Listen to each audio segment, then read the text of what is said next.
Lu pernah nggak sih ngerasa kalau kita bernetworking itu kayak buang waktu, kayak nggak ada gunanya, dan pada akhirnya nggak dapetin apa-apa?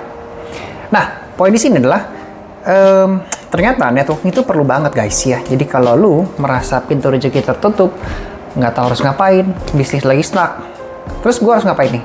Jawabannya adalah bernetworking. Oke, jadi bernetworking di sini nggak cuma nyari teman baru, tapi lu mencari some people for the relation untuk menambahkan lu punya probability rezekinya bakal lebih kebuka. Ya, dan lu juga harus tahu ya bahwa ada sebuah fakta yang bilang 95% kesuksesan itu kita bakal dapetin kemungkinan lebih besar dari referral, bukan dari apa yang lo tahu. So, welcome to Mentor Public Speaking.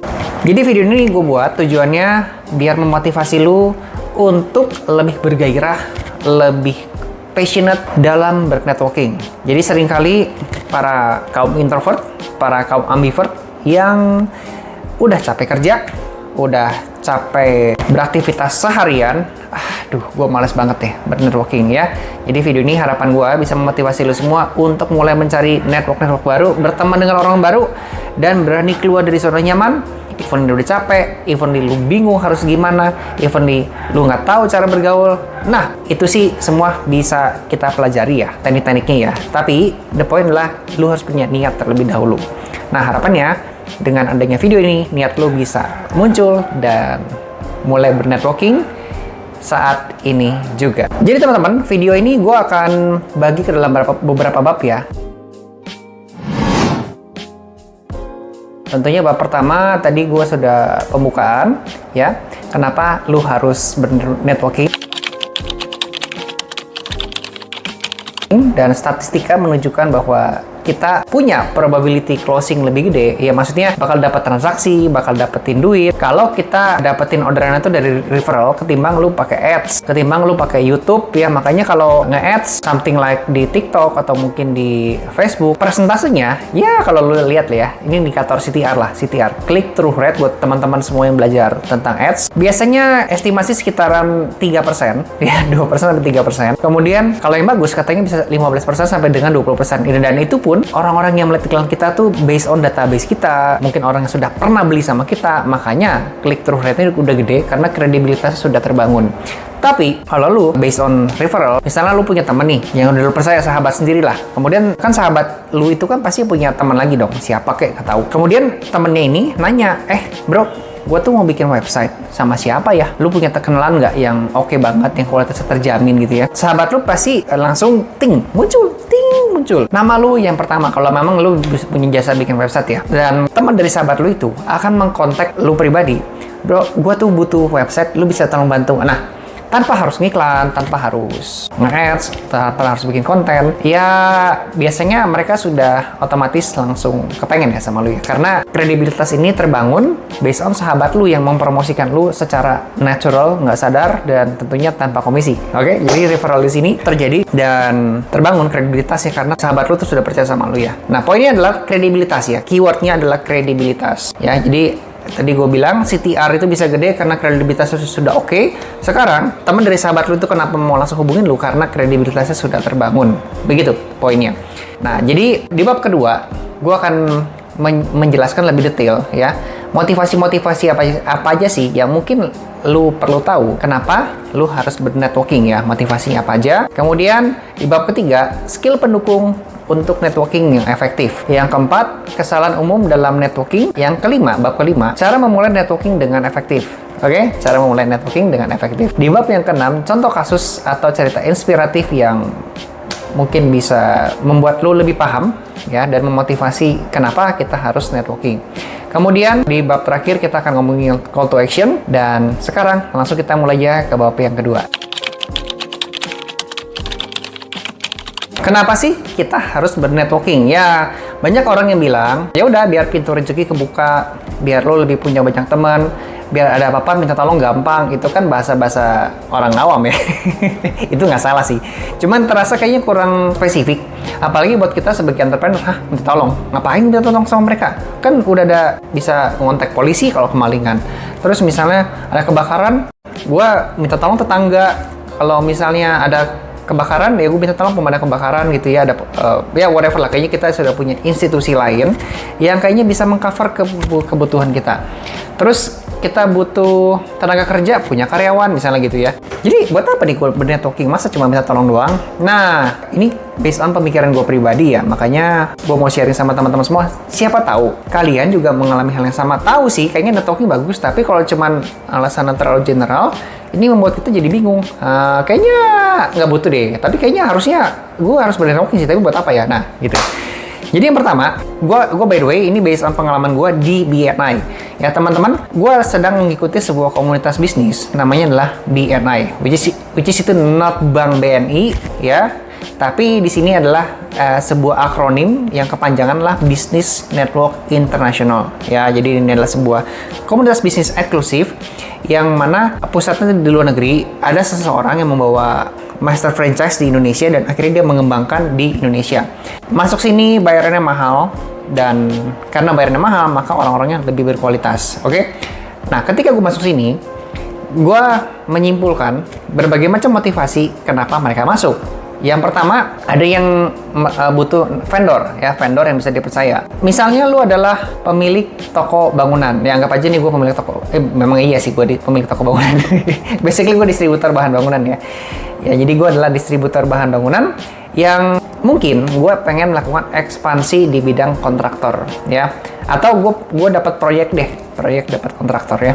Biasanya orang-orang akan melakukan pencarian, ya, untuk mencari partner, rekan, bisa ya kalau dulu sih di koran pikiran rakyat ya, dia akan kontak, selamat siang Pak, saya dengan Samuel dari distributorbangunan.com.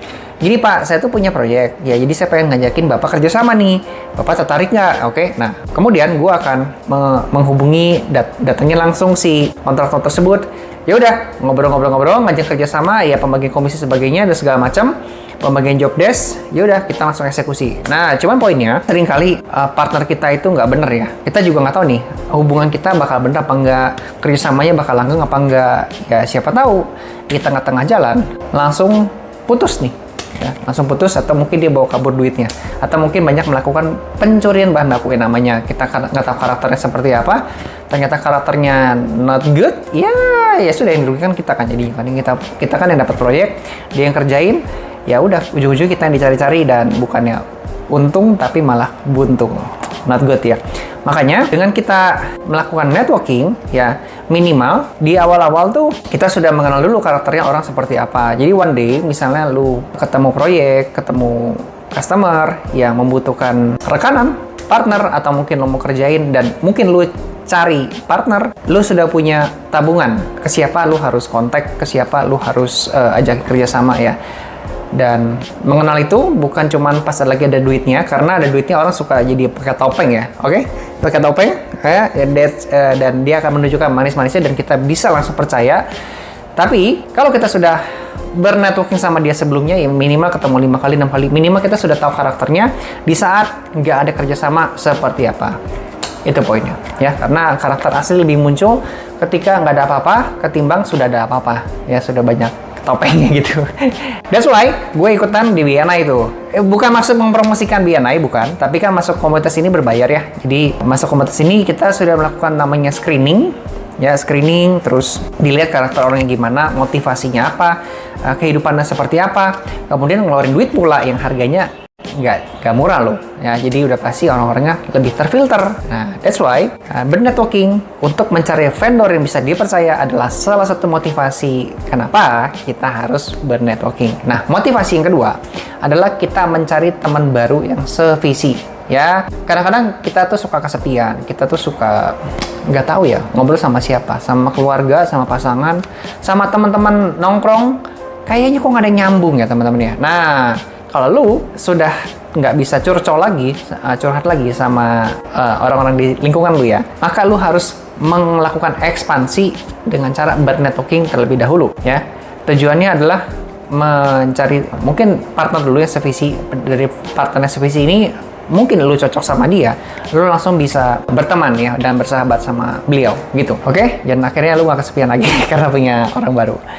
Next adalah nyari bisnis atau peluang baru ya, buat teman-teman semua yang bingung, bisnisnya stuck, atau nggak tahu harus ngapain, maybe lu punya properti kosong, nggak tahu harus diapain, yes. Itu kalau kebingungan sudah muncul, artinya networking harus dilakuin buru-buru ya. Seperti gue ada properti kosong dan gue nggak tahu harus diapain, ya udah gue melakukan networking sih untuk sekarang ini ya. Meskipun belum ketemu, but di komunitas bisnis ini orang-orang oke, ya siapa tahu nanti dengan gue mencari ini nggak cocok, mencari di sini nggak cocok ya, ketemu orang ini ya oke, orangnya cocok tapi nggak ada peluang, ya udah nggak apa-apa, cari terus aja. Tapi kan minimal kita punya wadah ya kemana kita harus mencari ya. Jadi harapannya ngerti ya, kalau lu lagi stuck nggak punya ide, mungkin baca buku juga nggak ketemu, ngobrol-ngobrol itu lebih oke sama orang lain ya, untuk nyari bisnis peluang baru.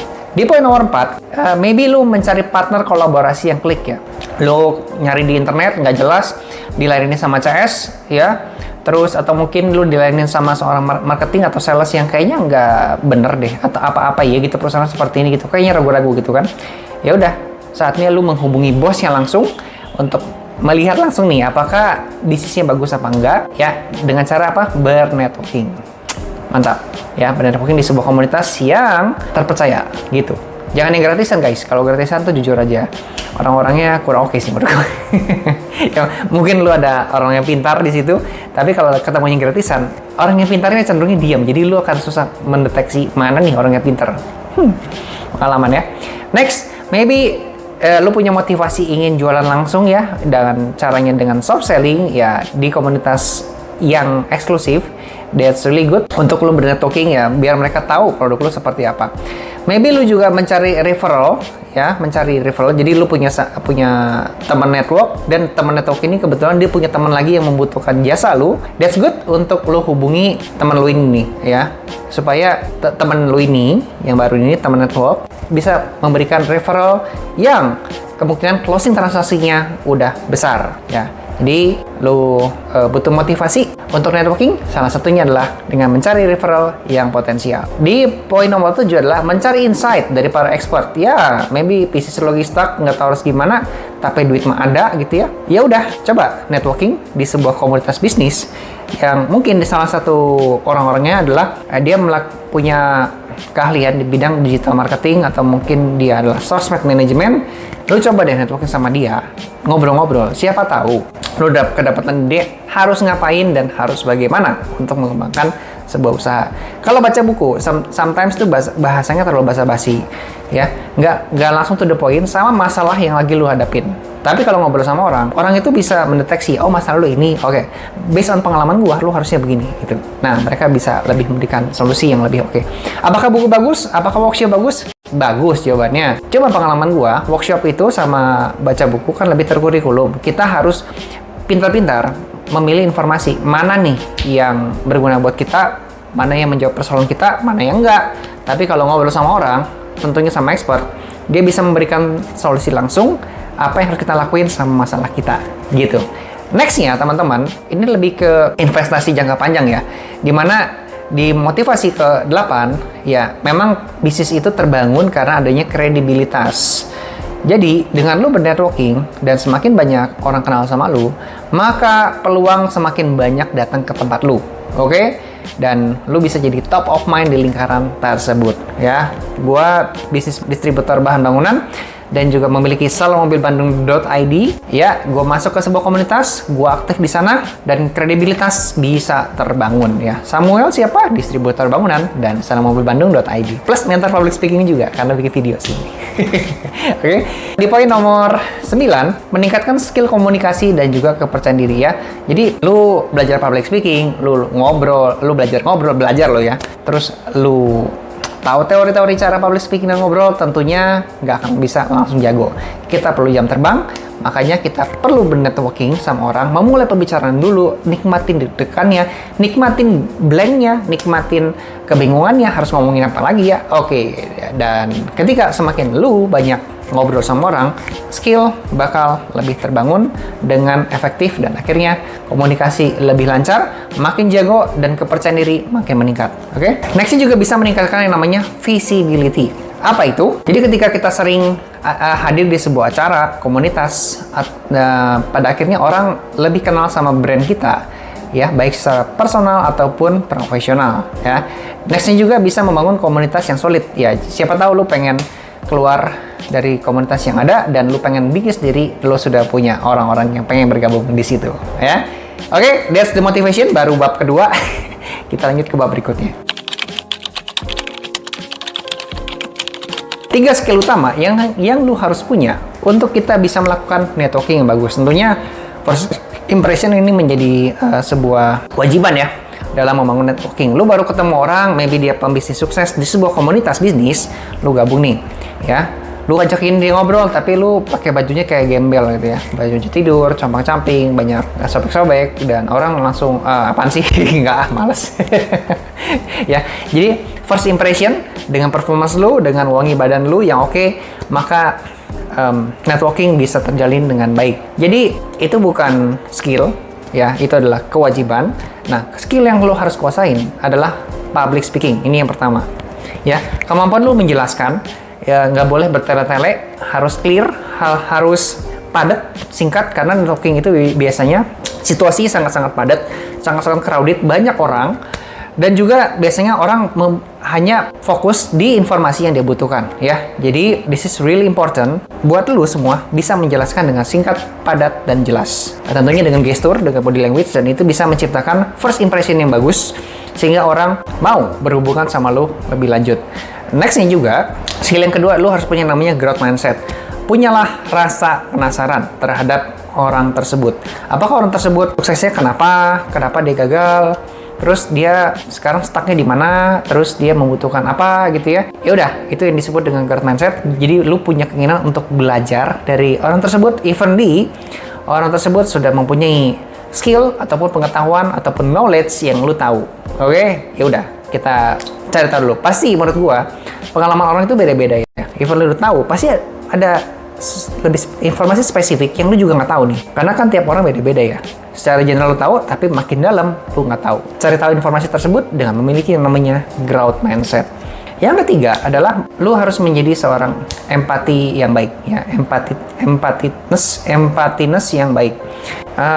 Rasakan apa yang dia sedang alami ya. Kemudian lu berpikir kalau lu di posisi dia, lu akan ngapain ya. Coba dengerin dulu sampai beres, lu coba memahami, dan di situ lu coba menanyakan sebuah action. Kalau misalnya lu jadi dia, lu akan ngapain? Tanyain aja ke dia, bro, kenapa lu nggak melakukan ini? Kenapa nggak melakukan itu? Nah, dengan lu berikan insight ke dia akan merasa diapresiasi, dihargai, dan hubungan networking kalian akan makin dalam. Nah, teman-teman, untuk bisa mendapatkan the feels of empathy yang baik, jangan pernah berpikir untuk mengambil sesuatu dari dia ya. Jadi lu harus punya yang namanya mindset the giver's gain. Gua akan bahas di bab berikutnya. Jadi dalam networking itu banyak terjadi kesalahan ya. Kita terlalu fokus sama diri sendiri. Udah berhubungan, kita lupa follow up. Kemudian lu juga bisa salah pilih orang yang dideketin. Ternyata malah dimanfaatin kitanya gitu. Oke. Menjawab hal ini, kalau kita terlalu fokus sama diri sendiri, orang malas teman-teman ya. Orang tuh mau bernetworking, biasanya mereka juga punya agenda pribadi, punya kepentingan pribadi. Nah, kalau kita sudah memenuhi egonya terlebih dahulu, barulah kita boleh meminta sesuatu dari dia ya. Jadi kalau rumus komunikasi nih yang gue pelajarin, 10:1. 10 lu kasih, 1 lu minta gitu. Ya baru orang baru mau ngasih nih. Lu bisa sekali 10, kasih perhatian, kasih ucapan pagi, kasih semangat, kasih solusi, kasih insight, whatever lah. Lu memberikan sesuatu sebanyak 10 kali, baru boleh minta, bro, lu punya kenalan nggak yang bisa bantu bisnis gue untuk bla bla bla bla dan sebagainya gitu ya. Jadi kita akan memulai dengan the mindset giver's gain ya. Apa yang bisa saya bantu ya. Dengan gitu orang lebih welcome sama kita ya. Dia akan bercerita masalahnya apa, dia bakal curhat, dan kita berikan bantuan yang kita bisa aja ya, yang kita bisa ya. Selebihnya kalau udah nggak bisa ya berbayar aja gitu gitu. Gitu sih ya. Jadi mindset the giver's gain is really important to start the networking ya. Yang kedua, Kalau sudah ngobrol di hari pertama, kalau lu merasa cocok sama orangnya, lakuin follow up. Jangan berharap dia yang follow up terlebih dahulu ya, tapi lu yang harus memulai untuk memfollow up beliau supaya hubungan kalian bisa erat dan terus berkesinambungan dalam waktu jangka panjang. Nah, yang ketiga, jangan sampai juga kita salah pilih orang yang dideketin ya.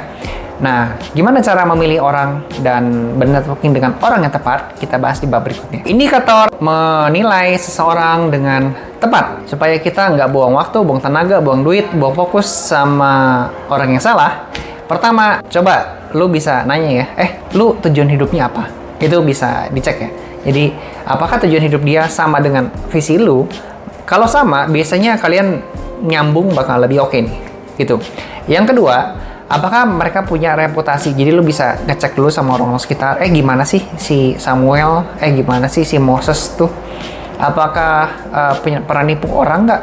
Pernah punya kisah buruk ke? Jadi lu bisa tanya-tanya sama orang-orang, ya, reputasinya gimana? Yang ketiga, apakah dia memberikan respon yang positif? Kalau responnya males-malesan ngobrol sama lu, responnya ogah-ogahan, nggak punya niat dan minat untuk ngobrol sama lu, ya udah tinggalin aja ya. Kita butuh orang yang semangat supaya lu nya semangat, dia semangat, kalian saling memberikan gitu ya, saling berkesinambungan, apalagi kalau hubungannya jangka panjang. Kalau lu cuma yang lebih aktif, yang lebih happy, dia males-malesan, that's not good untuk menjadi sebuah network yang baik. Oke? Nextnya adalah saatnya kalian mempunyai hubungan yang lebih dekat. Apakah mereka mendapati janji ya? Poin di sini jujur aja, kalau banyak pembisnis yang menilai seseorang dari janjinya yang diukur dari janjian, jam janjian. Jadi mereka misalnya ketemuan di sebuah tempat, kemudian janjiannya jam berapa, kemudian orangnya telat begitu. Dan sebenarnya itu nggak bagus sih ya. Dan gue juga termasuk orang yang suka telat, by the way. Ya. Tapi jujur aja gue mau di sini, gue mungkin mau bela diri aja. Ya, terserah lo setuju apa nggak.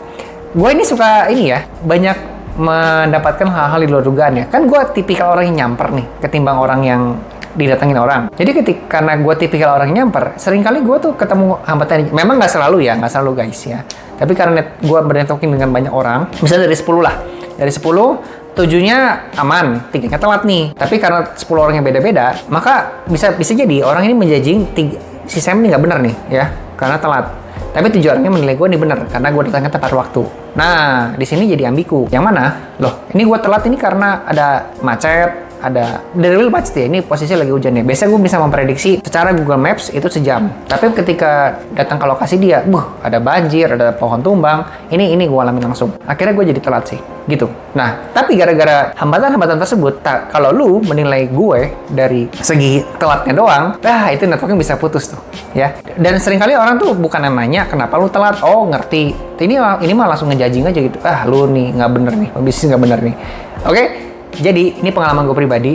Ini kalau lu menilai orang cuma dari janjian tepat waktunya doang, hati-hati guys, hati-hati ya. Siapa tahu lu kehilangan sebuah network yang sebenarnya bagus, tapi karena judging lu hanya dari satu sudut pandang, ya udah, kesempatan bisa hilang. Oke? Hati-hati ya. Next, jadi lu bisa ngecek lagi yang kedua, ketiga gitu ya mengenai janjian.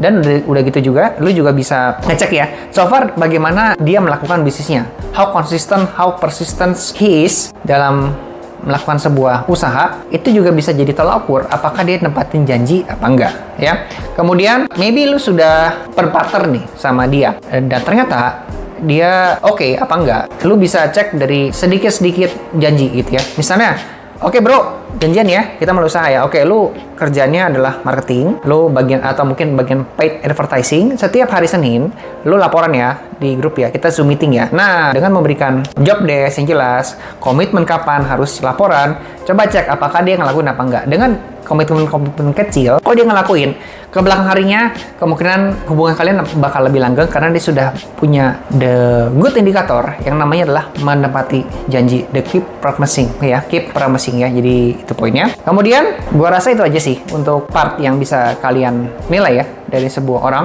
apakah dia adalah indikator yang tepat untuk bernetworking apa enggak.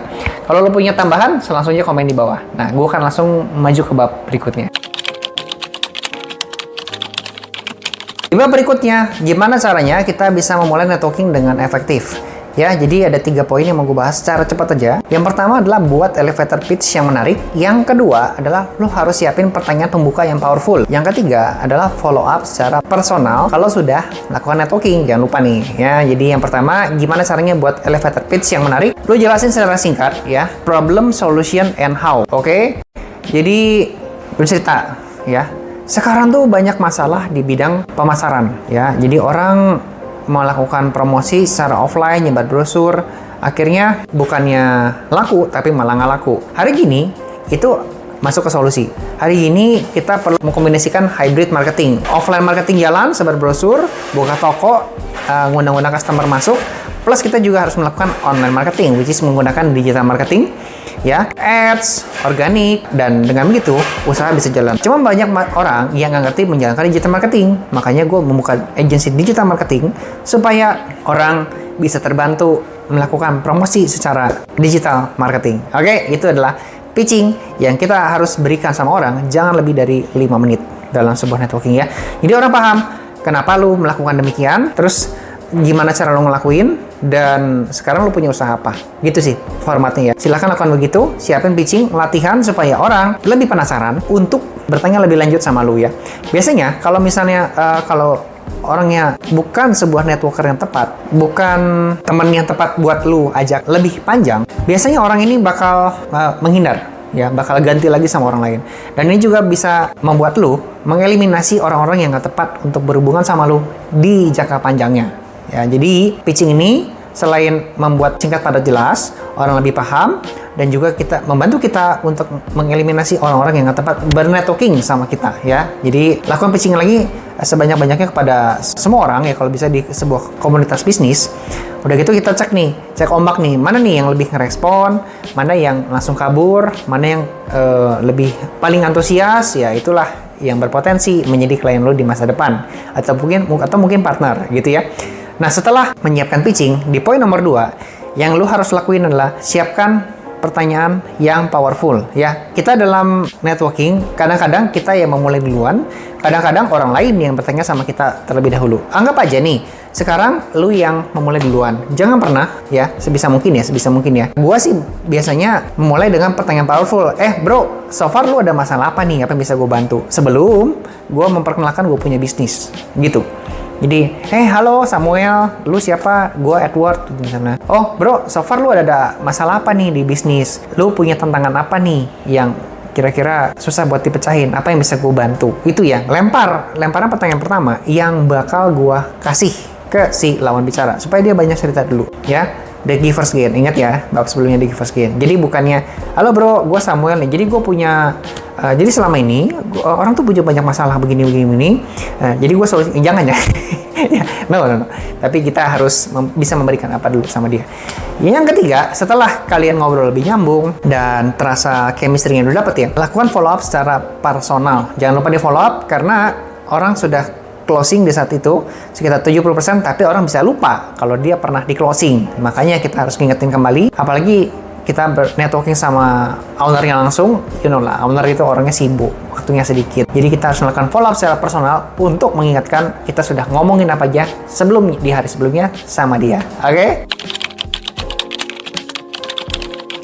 Kita masuk ke contoh kasus ya, di bab yang ke-6. Jadi gimana caranya bernetworking di sebuah tempat. Jadi gue akan mengkombinasikan teknik-teknik yang tadi gue ceritain barusan dengan langsung ke contoh kasusnya.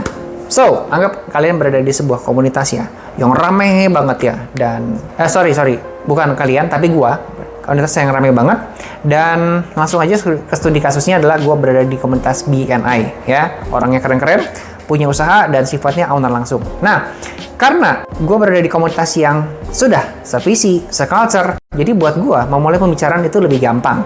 Mereka langsung welcome karena mereka tahu mereka juga berhubungan sama orang tepat gitu. Jadi ketika mulai langsung, halo, selamat siang. Ya, gue kasih kartu nama dulu biasanya, perkenalan. Gue juga minta kartu nama dia kalau ada. Oke, langsung gue tembak. Siang pak. Wah hebat ya bapak, usahanya di bidang percetakan nih. So far ada masalah apa nih yang susah atau stuck di kondisi zaman sekarang? Oh, saya ada masalah dulu. Oh gitu. Apa nih pak yang bisa saya bantu nih? Kira-kira biar bapak masalahnya beres. Oh, saya butuh bantuan atau saya butuh referral, whatever lah gitu. Ya, nanti biasanya dia nanya balik. Kalau dia nanya balik, oke Pak, so far sih saya juga di bidangnya begini nih.